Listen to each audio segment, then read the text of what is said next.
કાંકરેજ તાલુકા મામલતદાર કચેરીએ મહાકાલ સેના દ્વારા આવેદનપત્ર આપી બાંગ્લાદેશમાં હિન્દુઓ પર થતા અત્યાચાર બંધ કરવાની માંગ કરી। કાંકરેજ તાલુકાના મુખ્ય મથક શિહોરી ખાતે મહાકાલ સેના પ્રમુખ શૈલેન્દ્રસિંહ વાઘેલાની આગેવાની હેઠળ બાંગ્લાદેશમાં હિન્દુઓ પર થઈ રહેલા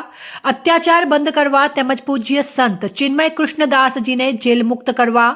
તેમજ હિન્દુ ધર્મના ધાર્મિક સ્થળો પર સુરક્ષા વધારવા અને અત્યાચારોને રોકવા માટે કાયદો વ્યવસ્થાની સ્થિતિમાં સુધારો કરવા માટે કાંકરેજ તાલુકા મામલતદાર કચેરીએ આવેદનપત્ર આપીને માંગ કરવામાં આવી છે। ત્યારે હવે સરકાર દ્વારા કોઈ પગલાં લેવામાં નહીં આવે